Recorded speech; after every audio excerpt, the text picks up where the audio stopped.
If your Kawasaki Jetski is leaking water into the hull, there's a good chance your driveshaft midshaft bearing assembly has failed.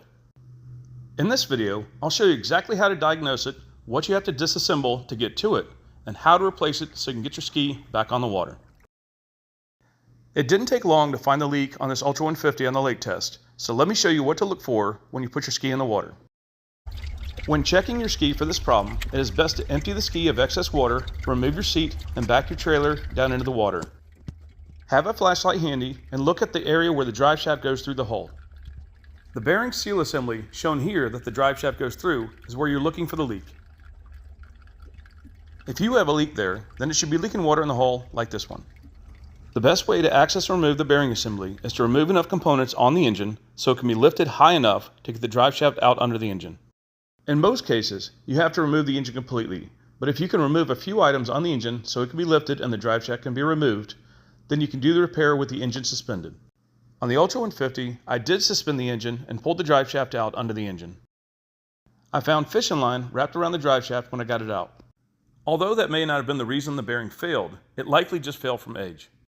Here's a good look at the worn out one front and back. As you can see, it is split nearly all the way around. Once you get the old bearing assembly out, it's not a bad idea to remove the aluminum tube behind it to clean all of the sealing surface as well. Sometimes the Thru-Hull fitting can also develop a leak, so you should apply sealant to that too. Here are the midshaft bearing and exhaust gasket you will need for this model to be repaired. Check the products on the video and my video description for all the products I use and recommend. Here's a good look at all the components I removed to do this job and how clean you should get them before you reassemble everything. I like to use Reinstall sealant because it works well for multiple different sealing applications and it comes in an affordable, manageable tube. Once you have all of the sealing surfaces clean, you can proceed with applying sealant to assemble everything. Apply a quality sealant around the Thru-Hull fitting, install the 2 hose clamps. If needed, use a heat gun to heat the rubber hose so the funnel piece goes in with minimal effort. Next, pack the open areas behind the midshaft bearing seals with waterproof marine grease, then apply the Reinstall sealant on the back surface. Install the 4 bolts and torque them to 22 Newton meters.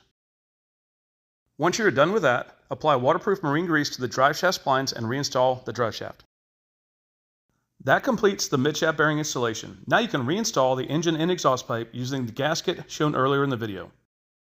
Hope you guys enjoyed the video and found it helpful. Please smash the like button to support us and subscribe to see more videos like this one, and I'll see you in the next video.